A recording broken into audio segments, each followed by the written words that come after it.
Cuba lleva años en crisis y todo parece estar empeorando sin que se vea una solución cercana. Normalmente los países en crisis acudirían al Fondo Monetario Internacional, que es como un gran fondo al que aportan dinero casi todos los países del mundo y pueden pedir ayuda cuando están en una situación crítica. Sin embargo, Cuba tiene una relación complicada con el FMI desde que Fidel Castro en los años 60 pidió un préstamo y aunque lo terminó pagando, se peleó con ellos. Por eso, hoy no pueden recurrir al Fondo Monetario Internacional para pedir un rescate de $10.000 millones. Tampoco pueden contar con el Banco Mundial ni con otras organizaciones similares. El problema de fondo es que Cuba no está generando ingresos suficientes para comprar lo que necesita. Al ser una isla, depende de las importaciones para alimentos y otros productos básicos, pero no tiene la capacidad de hacerlo. Cuba sufre apagones que pueden durar hasta 14 horas al día, lo que impide a las empresas operar con normalidad. Estos apagones también están causando una gran escasez de agua y alimentos, lo que agrava aún más la crisis. Entre 2022 y 2023, la población de la isla cayó en un 18%, de 11 millones de habitantes a poco más de 8,5, sufriendo una crisis migratoria. La gente no quiere seguir viviendo en estas condiciones tan difíciles y por eso la fuga masiva de gente sigue aumentando. Además, veremos qué está ocurriendo con la tasa de natalidad y mortalidad y cómo se ve la pirámide poblacional de Cuba, que no pinta un futuro muy positivo. También comentaremos algunas iniciativas recientes del gobierno, como la aceptación de una dolarización parcial del país, lo que es bastante interesante. A la par, el gobierno ha decidido limitar las empresas privadas, volviendo a su ideología comunista y socialista, lo cual parece una decisión insólita en este momento. Otro problema que está surgiendo es el aumento en el consumo de drogas, algo nuevo para Cuba, ya que hasta ahora mantenían una política de tolerancia cero con respecto a esto. Finalmente, voy a dar mi opinión sobre lo que podría pasar en los próximos 6 a 12 meses. Pero comencemos con uno de los mayores problemas, y además constante, que enfrenta Cuba, que es la falta de electricidad. Y esto tiene sus raíces en cómo se desarrolló su sistema eléctrico. Antes de 1959, el principal socio comercial de Cuba era Estados Unidos, con quien mantenían una buena relación debido a la cercanía geográfica. Está a unos 160 kilómetros de Florida. Sin embargo, en 1959, cuando Fidel Castro tomó el poder e introdujo ideas comunistas, la situación cambió de manera radical. Cuba se acercó a la Unión Soviética, que en ese momento era un país comunista liderado por Rusia. Lo hicieron porque ambos compartían ideologías políticas similares y buscaban contrarrestar la influencia de Estados Unidos, lo que molestó mucho a estos últimos y crearon sanciones como dejar de hacer negocios con Cuba, impedir que los cubanos usaran el dinero que tenían en bancos estadounidenses y prohibir que los estadounidenses viajaran a la isla. Básicamente cortaron casi todas las conexiones comerciales y financieras entre los dos países. Al principio, a Cuba no le afectó demasiado porque la Unión Soviética, principalmente Rusia, comenzó a suministrarles grandes cantidades de petróleo a cambio de productos como el azúcar. Gracias a este acuerdo, Cuba construyó su sistema eléctrico basándose en plantas que funcionaban con petróleo. Como recibían tanto petróleo barato y gratuito, podían generar toda la electricidad que necesitaban sin preocuparse de los costos. El problema llegó con la caída de la Unión Soviética en 1991, lo que hizo que la relación entre Rusia y Cuba se enfriara y que el suministro de petróleo se interrumpiera. Cuba tuvo que buscar nuevas fuentes de petróleo y ahí es cuando Venezuela entró en escena. Este país, que tiene las mayores reservas de petróleo del mundo, decidió ayudar a Cuba por las ideas políticas socialistas que compartían. Durante años, Venezuela suministró petróleo barato a Cuba, lo que permitió que las plantas siguieran funcionando. Sin embargo, hace unos 6 o 7 años, Venezuela empezó a tener su propia crisis económica, en parte por las sanciones impuestas por Estados Unidos y otros países de Occidente tras las acusaciones de fraude en las elecciones presidenciales. Por esto redujo la cantidad de petróleo que enviaba a Cuba. Aunque estuvieran en crisis y les conveniese vender petróleo, el problema es que la crisis también afectó a su capacidad para producirlo y exportarlo eficientemente. Desde entonces, Cuba ha tenido que comprar petróleo en los mercados internacionales, lo cual es extremadamente caro, especialmente si se considera que hoy en día casi nadie construiría una planta eléctrica que funcione con petróleo, ya que es una de las formas más costosas de generar electricidad. Debido a que Cuba ya no recibe petróleo gratis y tiene poco dinero, no ha podido mantener un suministro constante, lo que ha resultado en apagones frecuentes y una falta general de electricidad para toda la población. Uno de los principales problemas en Cuba es que si tienes un negocio y hay cortes de energía de 12 o 14 horas todos los días, es casi imposible mantener la producción, sobre todo si los cortes ocurren durante el día cuando se supone que deberías estar operando. Esto no solo afecta a las empresas, sino también a las personas que viven allí, ya que los apagones largos les dejan sin electricidad, sin luz y durante los meses de verano, donde hace mucho calor en Cuba, no tener aire acondicionado para enfriar tu casa o tu trabajo es terrible. El problema es muy complicado de resolver para Cuba. Podrían solucionarlo si tuvieran dinero para construir alternativas como energía hidroeléctrica o fuentes renovables que no dependan tanto del petróleo, pero no tienen los recursos para hacerlo. Además, no tienen apoyo internacional. Estados Unidos sigue con las sanciones. Rusia no está en condiciones de invertir grandes cantidades de dinero en Cuba. Y aunque China ha sido aliada de Cuba en los últimos años, tampoco se ha comprometido a ese tipo de inversión, ya que no está claro cómo podrían recuperar su dinero a largo plazo. Además de la falta de energía, los cubanos también están sufriendo escasez de agua, algo básico para la vida diaria. Más de 600.000 personas, lo que representa más de 1 de cada 20, están teniendo problemas de suministro de agua según los propios funcionarios. La Habana es la más afectada por la escasez de agua, aunque la mayoría de las ciudades más grandes del país reportan más de 30.000 clientes sin agua. Funcionarios responsables del agua culpan al mal estado de las tuberías y sistemas, además de que no hay suficiente combustible para bombear el agua. Esto refleja la crisis económica que lleva afectando al país, causando que no puedan hacer reparaciones necesarias ni mantener los servicios básicos funcionando, lo que ha dejado a Cuba en una situación de casi quiebra. Un residente de La Habana, Rachel Tramino, dijo que las causas fundamentales no son ningún misterio. Todas las calles están llenas de tuberías con fugas de agua corriente limpia, pero nada en nuestras casas. Los funcionarios han explicado que faltan piezas de repuesto para las tuberías y bombas viejas. Además, sin suficiente combustible, electricidad ni transporte, hasta la entrega de agua de emergencia en camiones se ha interrumpido. Los apagones empeoran todo, porque sin electricidad no podemos bombear agua. Una cosa depende de la otra. Lamentablemente, la escasez no es solo de agua. También hay una grave falta de alimentos. La producción de alimentos en Cuba está en declive. Alexis Rodríguez Pérez, funcionario de alto rango del Ministerio de Agricultura, dijo que el país produjo 15.200 toneladas de carne de res en los primeros 6 meses de 2024, lo cual es muchísimo menos que las 172.300 toneladas producidas en 2022, lo que supone una caída del 90%. La situación de la carne del cerdo es aún peor.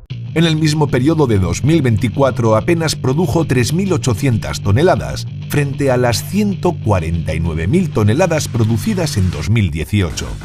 La combinación de falta de electricidad, agua, alimentos y la crisis económica ha llevado a más de 1 millón de personas a huir de Cuba, y ese éxodo va en aumento. Según cifras oficiales, la población de Cuba cayó de casi 11,2 millones en diciembre de 2021 a 10 millones en diciembre de 2023. Además, hubo más de 405.000 muertes y solo nacieron 284.000 niños en ese periodo. La mayoría de esos migrantes han llegado a Estados Unidos, donde 425.000 intentaron entrar. El siguiente fue México, con 36.000 cubanos, seguido de Brasil con 15.000, Uruguay con 6.000 y 13.000 fueron interceptados en el mar mientras intentaban llegar a Florida. El gráfico de la pirámide poblacional actual de Cuba muestra un declive claro.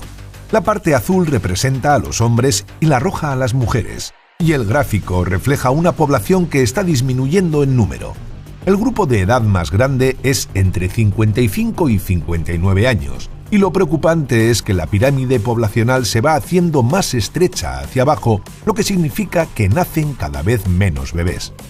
Esto deja a Cuba con un problema serio, una población envejecida con muchas personas que se van a jubilar pronto, lo que pondrá mucha presión en el Estado para conseguir dinero con el que pagarles. El problema es que al haber menos personas jóvenes ingresando al mercado laboral, no se recaudarán suficientes impuestos para sostener a todos los jubilados. Y lo más probable es que la migración continúe, lo que empeora la situación. Si sigue así, llegará un punto en el que será imposible mantener a todos los jubilados, y entonces la economía colapsará por completo. En cuanto al tema de la moneda, los cubanos no quieren usar el peso cubano, prefieren el dólar estadounidense. En las calles la gente ya está comprando y vendiendo cosas en dólares. Para el gobierno esto es un problema porque no pueden controlar la cantidad de dinero en circulación ni las tasas de interés o la inflación si la gente no usa su moneda oficial.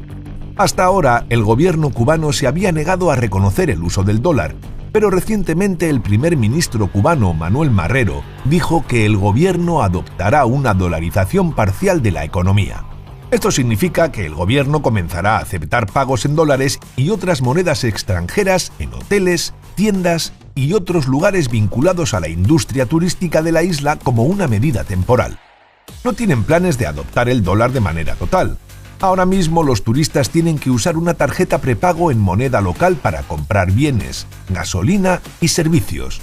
Pero los cubanos se quejan de estos requisitos en un país con una infraestructura deficiente y apagones frecuentes, y Marrero reconoció que así era.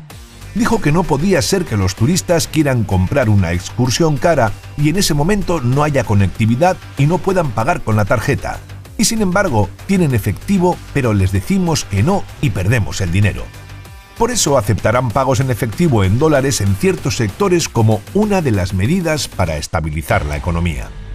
También anunció que a partir de ahora las empresas del gobierno deben usar el peso cubano para las transacciones, con algunas excepciones para empresas que se dedican a la exportación o importación, mayoristas y negocios en la Zona Especial de Desarrollo, una zona creada para atraer inversiones extranjeras. Sin embargo, Marrero culpó al mercado negro y a algunas empresas privadas de quedarse con gran parte de los dólares que entran al país. Cuando los dólares entran a Cuba, por ejemplo, a través de turistas o familiares desde otros países, en lugar de cambiarlos en los bancos o usar canales oficiales, mucha gente y algunos negocios prefieren usar el mercado negro, donde se cambia por más pesos cubanos que en los bancos oficiales. Por eso lo hacen, para obtener más valor por sus dólares. El problema es que el gobierno no tiene control sobre ese dinero porque no pasa por el sistema oficial, y al no recibir esos dólares, no puede usarlos para comprar cosas necesarias del extranjero, como alimentos o combustible. Eso empeora la situación económica del país porque el gobierno depende de esos dólares para poder pagar importaciones. El gobierno empezó a permitir en 2021 que las personas pudieran abrir negocios y operar comercialmente, introduciendo un poco de capitalismo en el sistema comunista del país. Sin embargo, parece que el gobierno quiere revertir esa política solo 3 años después. Las pequeñas y medianas empresas han empezado a importar alimentos y otros productos esenciales, ocupando el lugar que dejó el gobierno, que no tiene suficiente dinero. Estas empresas han sido una salvación para muchas familias cubanas. También hay personas que ofrecen servicios variados como construcción, transporte, cuidado de ancianos y desarrollo de software. Según cifras recientes, el sector privado, que incluye a los trabajadores por cuenta propia y cooperativas, ya representa el 20% de la economía del país. Las empresas privadas importaron 1.300 millones de dólares en bienes en 2023 y 936 en lo que va de este año hasta junio. Este rápido crecimiento del sector privado ha ocurrido a pesar de la lenta recuperación económica tras la pandemia de COVID-19 y la caída del 2% de la economía en 2023. Sin embargo, Marrero está acusando a las empresas privadas de evadir impuestos, aumentar el precio del dólar y de quedarse con las divisas que antes iban al gobierno. Criticó que la actividad económica del sector privado genera una demanda de dólares que el gobierno no puede controlar. Dijo: se puede decir que es bueno que importen y traigan cosas, Sí, si pagaran impuestos, si las vendieran y las comercializaran a precios justos para la gente, pero en realidad no es así. Por eso hay que controlarlas, regularlas, aunque no prohibirlas. En 2023 el gobierno anunció la eliminación de incentivos fiscales para el sector privado y ordenó a los comercios dejar de aceptar efectivo. Esto se debe a que algunos en el liderazgo cubano se sienten incómodos con el crecimiento del sector privado, ya que podría amenazar el control que tiene el gobierno sobre el país. El ejército cubano, que solía manejar la mayor parte de los dólares que entraban a la isla, ve a estas empresas privadas como competencia. A principios de este año el gobierno empezó a revisar las cuentas y actividades de las empresas privadas para asegurarse de que están cumpliendo con las leyes. También arrestaron a algunos dueños acusándolos de corrupción, no pagar impuestos y vender productos a precios más altos de lo que deberían. También impuso límites a la cantidad de alimentos y productos que se pueden vender en tiendas privadas y estableció un límite a la cantidad de dinero que las empresas del gobierno pueden pagar a las empresas privadas por sus servicios. En total, el gobierno multó a más de 1.000 empresas y a 63.000 trabajadores por cuenta propia por no pagar impuestos, cerrando 20 negocios. Tras la imposición de topes de precios, el gobierno movilizó a unos 7.000 inspectores para garantizar el cumplimiento de las normas. En solo 2 días pusieron más de 4.300 multas por un valor de más de 13 millones de pesos cubanos. El gobierno cubano está tomando medidas contra el sector privado justo cuando estas empresas están ayudando a traer comida y productos básicos que el gobierno no puede. Esto parece una medida desesperada porque necesitan dólares, ya que están en quiebra. Aunque el sector privado ha crecido bastante en los últimos meses, el gobierno ahora les está poniendo más restricciones, lo que podría hacer que muchas cierren, y eso es un problema porque el país necesita toda la ayuda posible. Por otro lado, el presidente Díaz-Canel admitió que ya no pueden garantizar medicamentos ni alimentos con las cartillas de racionamiento. Esto ha hecho que aumenten la violencia, las drogas y el vandalismo, aunque Cuba siempre ha sido muy estricta con las drogas. Cuba está en un punto clave para el tráfico de drogas porque está en medio de varias rutas marítimas que usan los traficantes. Cuando miramos el panorama general, las autoridades en Cuba están en una situación terrible.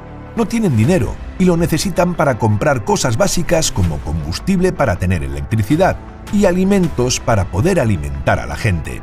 Pero tampoco tienen dinero para arreglar la infraestructura, como las tuberías de agua que están rotas y con fugas, lo que está causando falta de agua. El gobierno no puede reparar esas tuberías porque no tiene suficiente dinero. Es un círculo vicioso. Además, Cuba ya no puede contar con el Fondo Monetario Internacional, que es el organismo que presta dinero a países en crisis, porque Cuba rompió relaciones con ellos hace mucho tiempo. Durante años Cuba dependió de la Unión Soviética y más tarde de Venezuela, pero ahora ninguno de esos países puede ayudar. Y su vecino más cercano, Estados Unidos, sigue aplicando sanciones porque Cuba decidió aliarse con Rusia hace décadas. La situación en Cuba es realmente grave y no está claro cómo van a salir de esta. Si Cuba se hubiera abierto más al capitalismo y permitido que las empresas privadas crecieran, tal vez hubiera una oportunidad de recuperación. Sin embargo, lo que hemos visto es que el gobierno cubano ha decidido que el crecimiento del sector privado es algo negativo. Están acusando a esas empresas de no pagar impuestos, de quedarse con todos los dólares que hay en el país y de no seguir las reglas. El gobierno ha cambiado las leyes, ha empezado a multar y a arrestar empresarios, lo que seguramente hará que más personas que manejan estas empresas decidan irse de Cuba, sumándose al éxodo masivo. Es como si Cuba se estuviera disparando en el pie, ya que lo poco que podría haber ayudado a crecer la economía, lo están apagando también. En resumen, la situación en Cuba ha sido muy mala en los últimos 18 a 24 meses, pero está empeorando. Ahora no solo hay escasez de electricidad, sino también de agua y alimentos, cosas básicas para la supervivencia. Esto ha provocado que mucha gente huya de Cuba hacia Estados Unidos, México y otros países de América del Sur, y esa migración va a seguir creciendo a medida que la situación empeore. No parece haber ninguna solución a la vista, y si no se hace algo pronto, podríamos estar ante un desastre humanitario en los próximos 6 a 12 meses. Esperamos que te haya gustado el vídeo. Si es así, nos ayudaría muchísimo que nos dejases un comentario, ya que la red neuronal de YouTube esto lo valora muchísimo y así recomienda nuestros vídeos a más gente. Le dieses a like y actives la campanita para que te llegue una notificación cuando subamos nuestro próximo vídeo. Así que nos vemos en él. Un saludo.